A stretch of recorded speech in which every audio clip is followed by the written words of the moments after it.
place in the New Testament. So great emphasis is being given, which means this is very, very important, which means you should listen.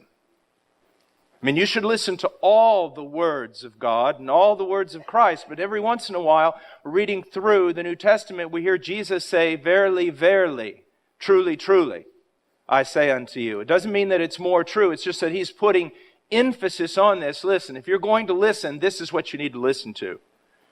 So this is the way Paul is dealing with this. But the Spirit explicitly says that something's going to happen in the latter times. Now, we need to define latter times because there's a lot of confusion about that. Some people look back to 1948 and the reestablishment of the nation of Israel as later times. Other people of a more charismatic persuasion look back to certain revivals to say the latter days have now begun. Well, all of that is wrong. According to the Scriptures, the latter days, the latter times began 2,000 years ago. This is very, very clear from Peter quoting Joel in Acts chapter 2 when the Spirit of God is poured out, and Peter said, "In the latter days," quoting Joel. The latter days began with the first coming of the Messiah, His death, resurrection, and ascension. These are the days of the Messiah. These are the latter days, which I don't have time to get into it, but it's also time of trouble. It was always believed that when the Messiah came, there would first be a time of trouble, a time of transition, a time of already and not yet, which is what we can see today in a macrocosm. We can see God's kingdom advancing in the world, but it hasn't fully advanced. And we can also see it in a microcosm. We can see it in you. There's a time of trouble in that Messiah has come into your heart. He has made great changes, but it is still within a time of trouble in your own soul. You're not completely sanctified. It's what we call in theology the already and the not yet. The kingdom has come. The kingdom is coming. The kingdom has not yet come in its fullness. So we've been in the latter days. So Paul is going to describe something that is going to be a battle within the entire age of the church. It's something that he had to write about here when he was writing to Timothy. It's something that you and I need to hear 2,000 years later. Now, he says, but the Spirit explicitly says that in latter times some will fall away from the faith. Now, this is very important. You say, well, yeah, we live in that time. Now, we live in a time in the West where there are not many believers, but people who out and out say, they are atheists, they are agnostic, they are of some other religion, but they are not Christian. This is talking about something that's going to go on within the context of what is known as the public or open church. It's saying that within Christianity itself, there are going to be people who fall away. Now we know that in falling away, they prove that they never truly were Christian. But what it's saying is that within the public church, and when I mean public church, I mean of all the people who confess themselves to be Christians, there will be people who will maintain that they are Christian, and yet in reality, they fall away from what it really means to be a Christian. And can't you see that's the most dangerous type of all? I mean, a man who walks into the church and says, I am an atheist, or a man who walks into the church and says, I am a worshiper of Satan. Automatically, everyone's antennas go up and we go, we're not listening to this guy.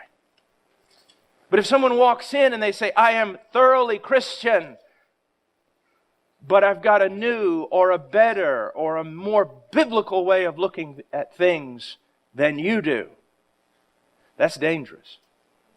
Do you see? That can be very, very dangerous.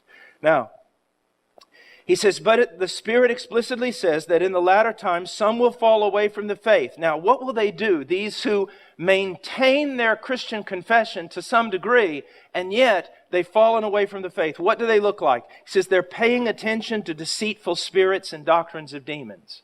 Now, again, even for me, who I study the Bible, this is really hard language. Do you see this? He's not talking about people who just kind of fall into an error or make some sort of doctrinal mistake. He is talking about something grave, severe, dangerous. Now let's just go back and summarize. Remember what I said. He says the Spirit explicitly says. That's very unique language. He's saying this is important. Listen. And then he comes back and goes, these errors of these people who confess themselves to be Christians is nothing more than the doctrines of the devil himself.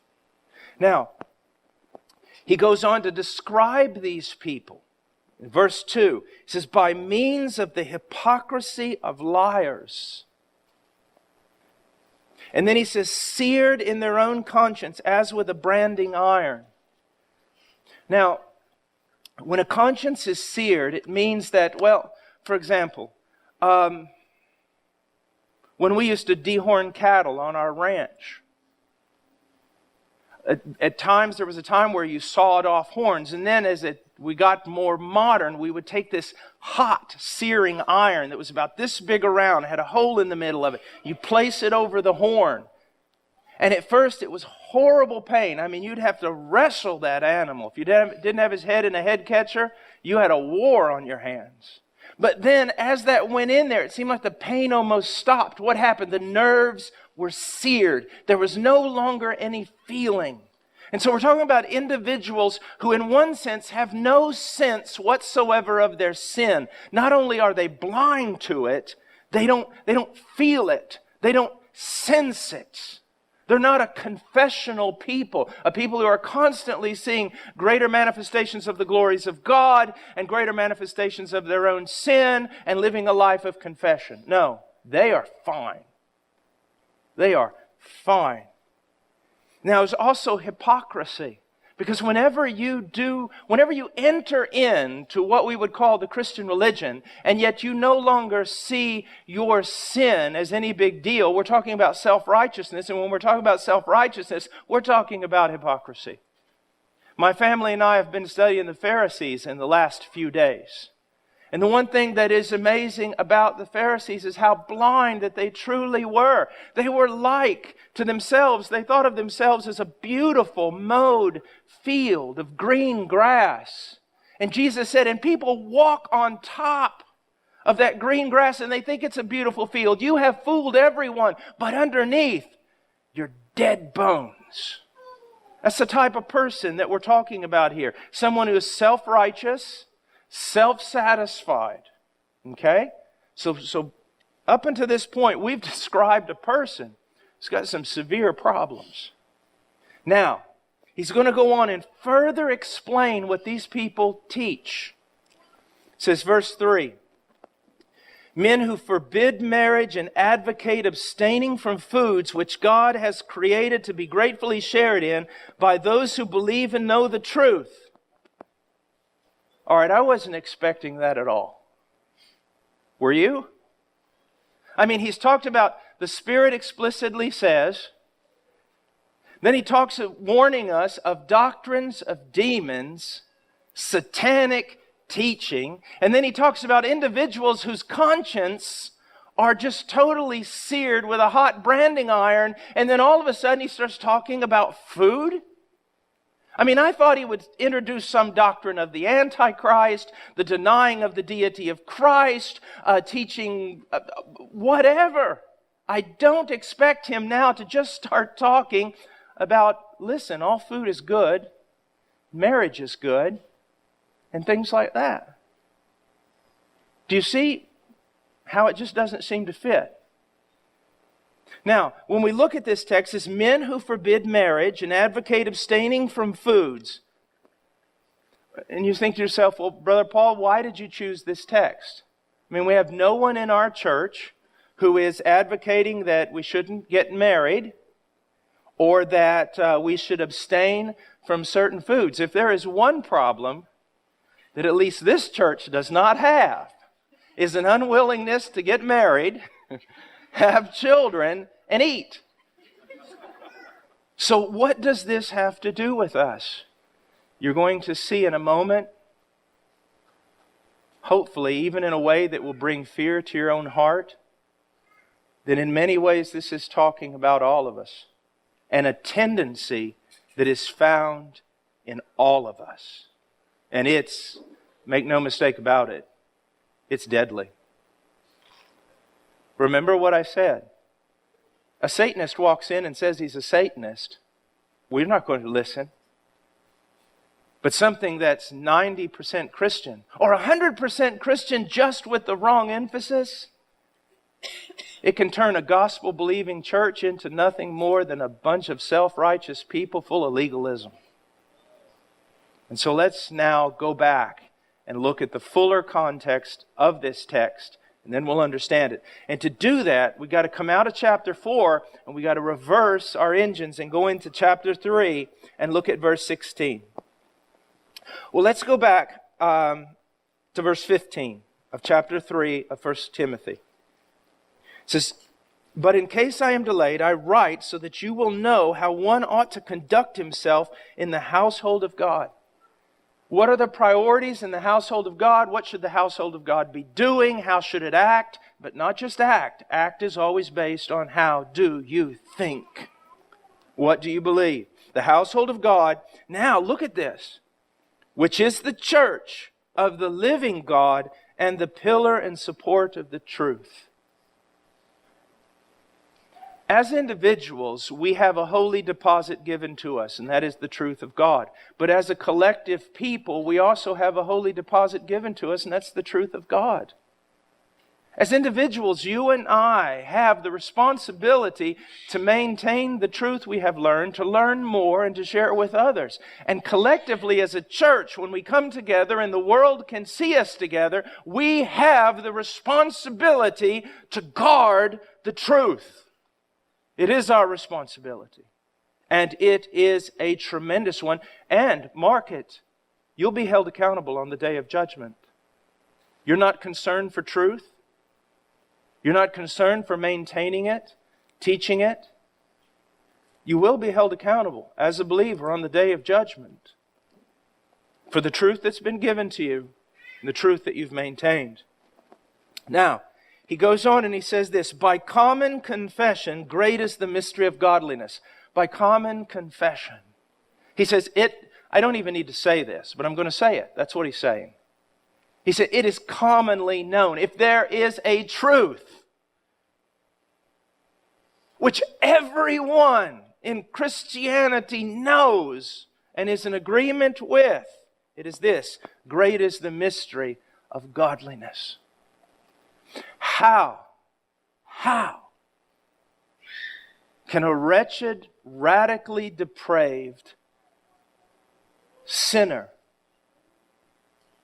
God-hating, sin-loving, become a man or a woman who is godly, full of piety, full of Christian virtue? I mean, if anyone would ask that question, you've probably heard me say this before, but it is a greater demonstration of God's power when He converts a man than it is when He created the universe.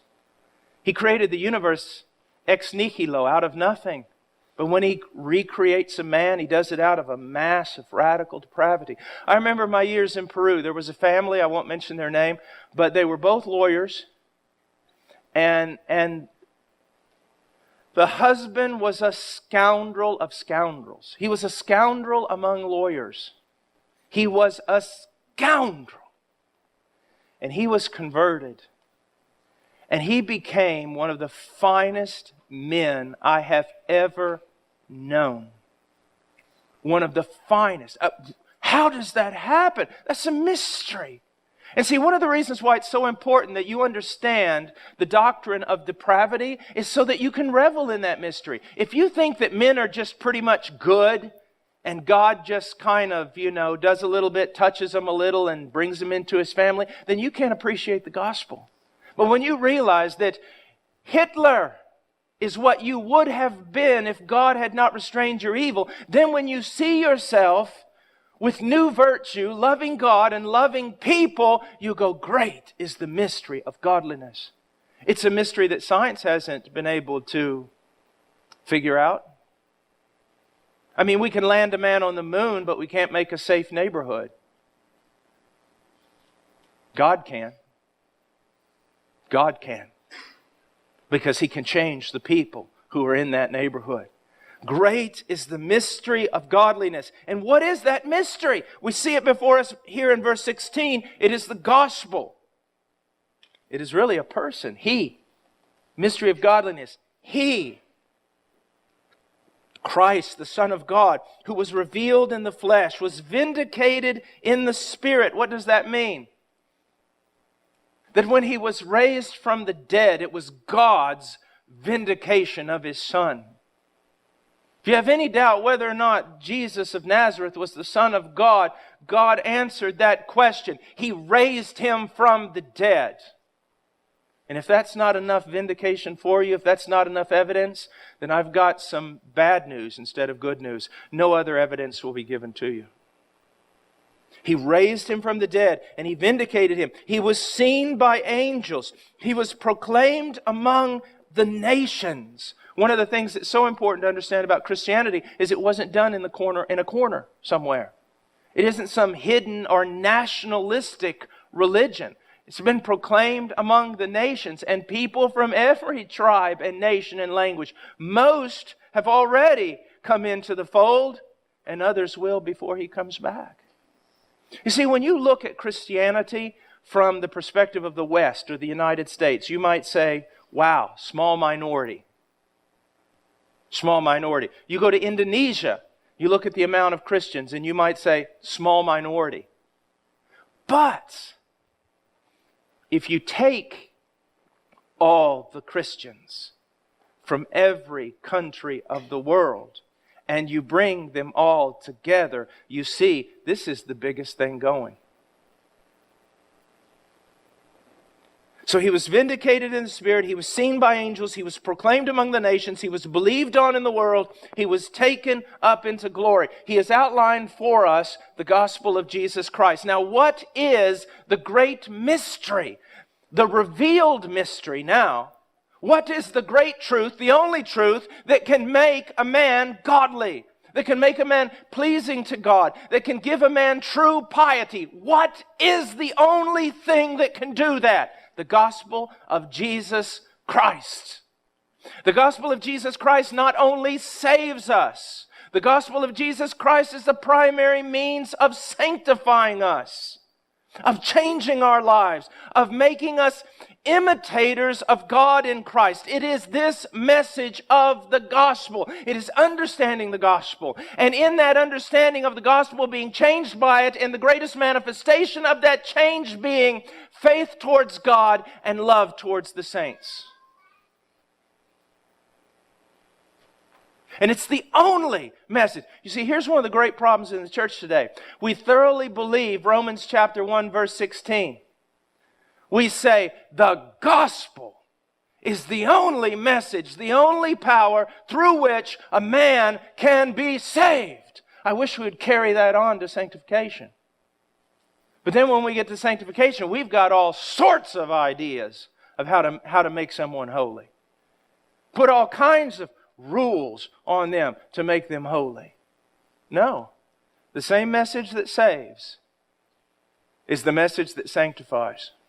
Now, in this context, we can understand verse 3.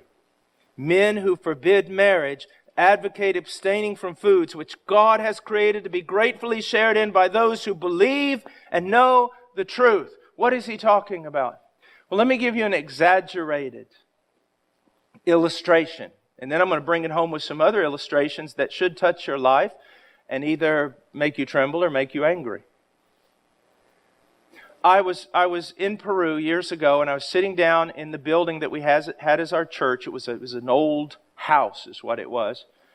And war's going on, people are dying, all sorts of things. And I had spent the last couple of hours just pleading with a person with regard to the gospel. Their lives were just completely and totally messed up. Drug addiction, everything you could imagine, in every kind of bondage imaginable. And I'm preaching the gospel, preaching their gospel, preaching the gospel. Finally, I'm wore entirely out. The person leaves. I sit down out there in the middle of the one big room we called an auditorium. I'm sitting there in a chair, broken, poured out, tired, and the doorbell rings. I go over, I open the door, and there's obviously a religious person there who wants to tell me something. And so I open the door and I say, "Yes, can I help you?" And the person said, "I have one question for you." I said, "Okay, what is it? Do you eat meat?" I said, "What? Do you eat meat?" "Yes." "Why?" He started opening up the scriptures and explaining to me that I did not know the true way to be pleasing to God or piety or anything else. He had every kind of rule and regulation about food and this and that and everything. And you know what's amazing? And here's the bad part about it. A lot of what he said was true about food. I needed to eat better. But it won't make me holy. There is a message, just one message that will make me holy. That is understanding what God has done for me in Christ and understanding all the teaching of Christ in the context of that gospel that He has given me. And if I stray from that to any other thing, giving emphasis to any other thing, listen to what Paul the Apostle is telling me. I'm starting to depart from the faith, and I'm getting involved in doctrines of demons. Now, let's talk about a few things and bring this home now. Let's bring this home. As we go through stages of our lives and stages of our spiritual walk, God does certain things at certain times. Okay? We have to be very, very careful that the emphasis of that moment does not become the emphasis of our Christianity. Christianity is all about marriage. No, it's not. It's all about family. No, it's not. It's all about morality. No, it's not. It's all about decency and modesty and this and that and every sort of thing. No, it is not. It is far too big to be brought under one of these simple categories. Even the statement that Dr. Piper has often made, I respect Dr. Piper, I agree with him in what I am about to say totally and completely. It has been the greatest blessing of the church when he says it's all about the glory of God. But even that's not big enough. Christianity is so much bigger than any one thing that we might try to emphasize. Now, let me change course here and hit it from another direction. Your Christianity, when someone looked at it, what would be the emphasis? Now let me give you, let's talk about some practical illustrations here. I'm a homeschooler. I teach people about homeschooling. I believe that homeschooling is very, very correct, very, very proper, very good thing to do. All right?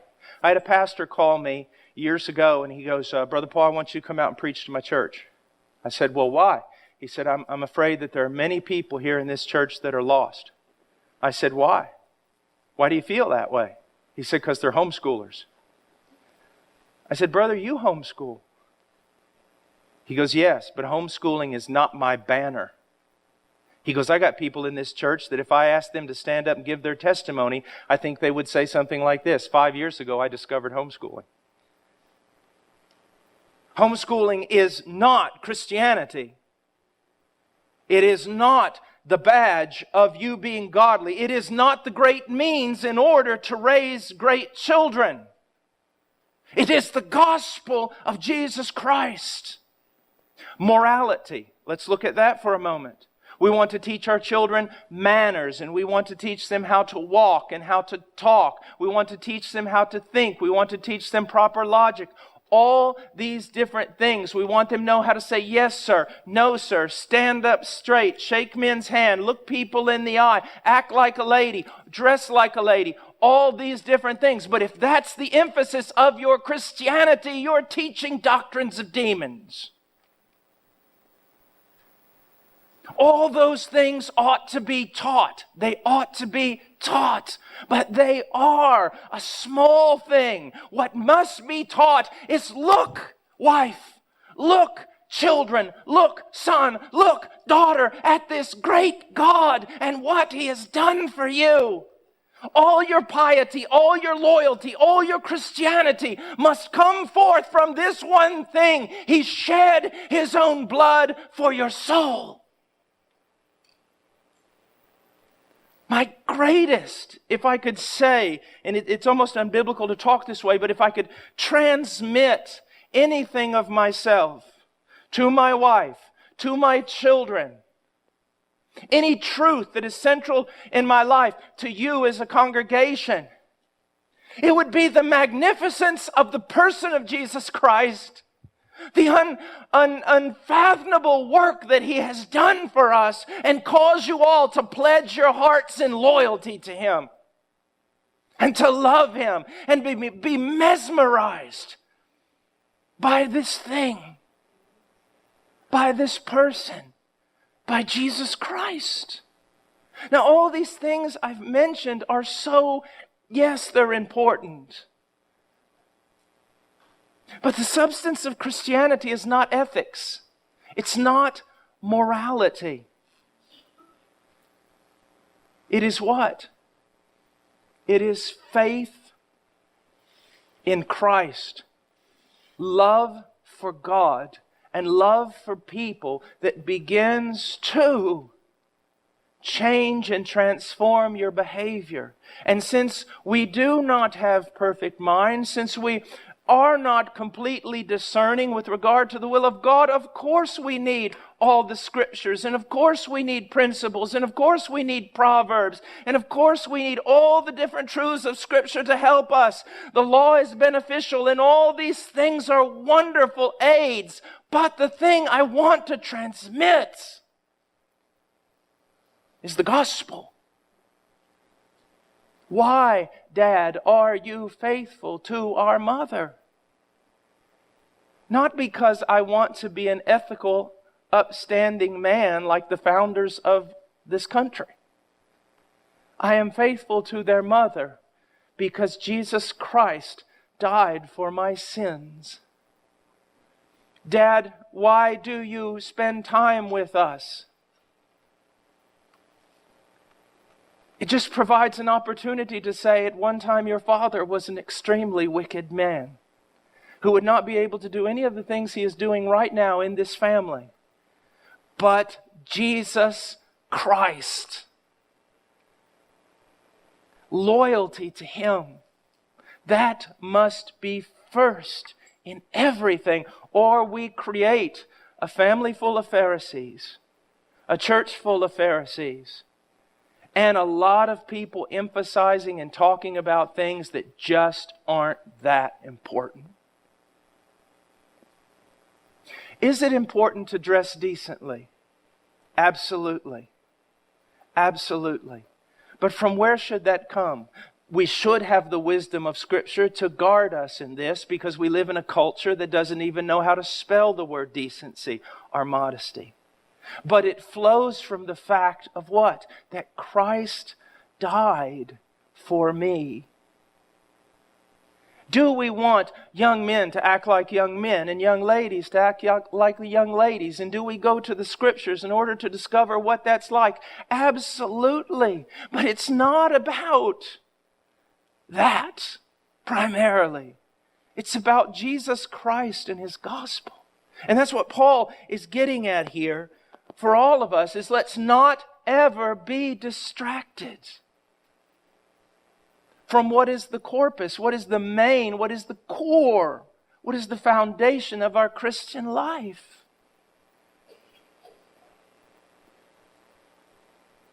I remember one time sitting down after I had preached at a conference. We went out to eat. and with some very strict men, very strict theology, very strict behavior, all sorts of, they were strict. And I remember this young guy comes walking up to us. He was our waiter. And I mean, he had more bracelets on than my wife has ever even owned. He had blonde hair with flippy little things and all sorts of weird glasses on. And I mean, he was something. All right? He saw my Bible. And he walks up, he's got our water, and he walks up and he sees my Bible. And he goes, Dude, you got a Bible. I go, yeah, I do. He goes, cool. He goes, I got one of them. I go, great. And I looked at the faces of those men. They were mad. They were just mad. They were probably thinking, yeah, I bet it's one of those liberal translations. Something, And I said, really? He goes, yeah. He goes, I was seeking and I was seeking and I was seeking and I was seeking for God, and I found Him. And I saw those theologians just going, ugh. I could just see them. I just see their wheels are turning. You weren't seeking for God. No man seeks for God. I go, really? You seeking for Him? Yeah. You found Him? Yeah. Good news. And he starts telling me all this stuff, kind of a little bit more than you'd want to know, about his past life and everything else. And he walks away to get our meal. And I look back at those men and I said, you know what? It's better to have it and not know what to call it than to know what to call it and not have it. God's done something in that young man's life. The most important thing that could be done, God has done in his life. Yes, he's probably not had a father. Yes, he's so given over to so many things that he doesn't even understand. But look, I don't want to be offensive, but I said, men, he's not living with his girlfriend anymore, is he? He's recognizing some things here. What did that? The gospel did it. Now let's come along and help this guy and try not to mess him up with all our little emphasis that are not emphasis. Let's try to help him, love him. Let's gospelize him. Gospelize him. Teach him more and more of the gospel. Yes, we're going to talk to him about the law. We're going to talk about manhood. We're going to talk to him about family. We're going to talk to him all those things. But those things, correctly lived out, are only results of having understood the gospel of Jesus Christ. The gospel of Jesus Christ. And that's what I want us to see in this church. We can all have different emphasis. That's part of being a body. I come to the body with certain gifts, ways of looking at things, maybe a little bit different than you. You come, other emphasis. But here's what I want us to see in this church. That it's the gospel of Jesus Christ. And that's the main thing. And that's the only thing that produces piety. You know, when you talk about men, this is kind of off the subject, I guess, a bit. But men, when you talk about your family devotions, or discipling your wife, or discipling your children, which if you love God is one of the main things you should be doing. I have preferred to use a term now that's been very helpful to keep me on track. You know, a lot of times when we meet with our wives, family devotions, or specifically with our children, we may have a tendency to, it's discipleship, it's teaching them this, it's teaching them that, it's me preaching to them, it's all these different things. And all those are important. But I use this word. I seek to gospelize my wife. I seek to gospelize my children. And what do I mean by that? You see, teaching is pretty easy. That's why preaching is much easier than true discipleship, one-on-one discipleship or discipleship with a group of guys. Because when you're discipling, when you're gospelizing, it is through the teaching that you're giving, but it is also through the life that you are living.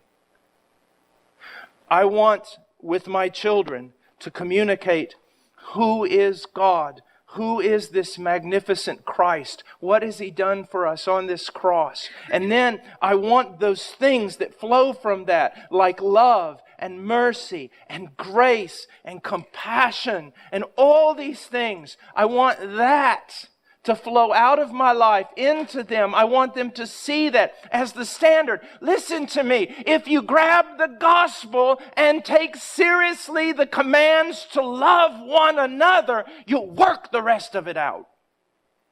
You'll work the rest of it out. You will work the rest of it out. And so, even though I was going to teach on this chapter, as always, I did not get very far. But here's what I want you to see, dear church. And yesterday, at Brother Allen's house, I saw this so clearly. I saw old guys like Kevin. And I saw young guys like Luke and others from the university. I saw girls out there from the university who are going to get in trouble because they got my boys all wet. Not really. I saw all kinds of people who would normally not come together under any circumstance, come together to help somebody move all day in the rain. That's the gospel working. Even the Roman authorities who persecuted Christianity were absolutely astounded. What were they astounded about? The love that these people have for one another. The way they serve one another just literally was astounding to them. They couldn't figure it out. Why? It's a mystery. One of the things that I'm always talking about when we talk about church is that, you know how there was a fad? It's kind of going to one side now, like all fads do. The idea that we need to have a church wrapped around a certain type of people. Like if we want to have a church among, inner city people, we need to have an inner city church, or we need to have kind of a yuppie suburb church, or we need to have a cowboy church, or we need to have a church for this type of person, that type of person. Do you know that completely defeats the purpose of a church? Do you know that you couldn't say anything more unbiblical?